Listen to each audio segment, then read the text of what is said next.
Bueno, prozesua berazgarria, esango nuke. Da, pixkanaka sartzen zoazen prozesu bat.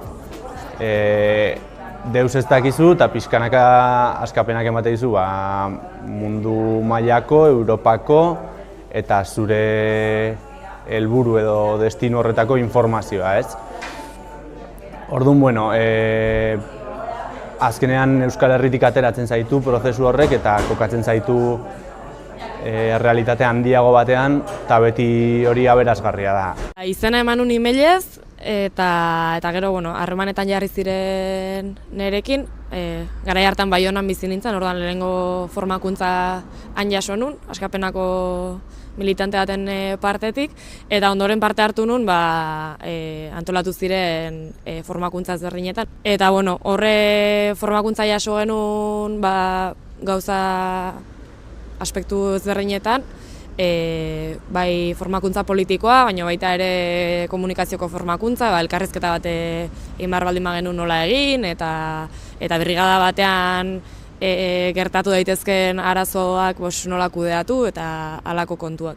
Eta egia esan nahiko aberasgarria izan zen, alde batetik jaso genuen edukiagatik, eduki praktikoagatik ere bai, eta gero formakuntzena ere polita izan zen, hasi ginelako pixkanaka elkarra ezagutzen, ondoren brigadistakide izango ginenen artean, eta pixka bat ere bai bidaia antolatzen, eta gero uste dut azkeneko formakuntza bat egin genula, Brasilera joan behar ginen brigadisten artean, Brasilgo egoeraz eta pixkan nekazarien mugimenduaz eta gehiago informatzeko.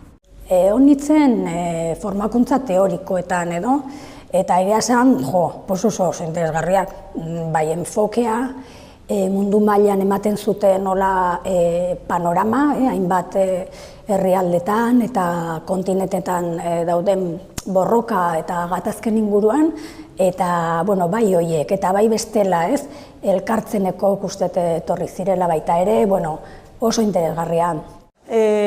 Hasieran izen emateko prozesu hori, ondoren formazioa eta aldi berean ere formazioekin batera gainontzeko brigadistak ere ezagutzeko aukera, eta horrela ere, brigadetan goazen talde hori ere osatzen jutea, ez? Talde hori egitea.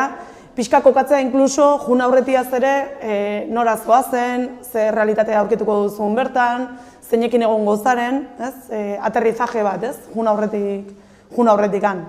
Eta orduan luzea, baina nik uste ibilbide politia dela eta bai brigadan amaitzen ez dena, ez?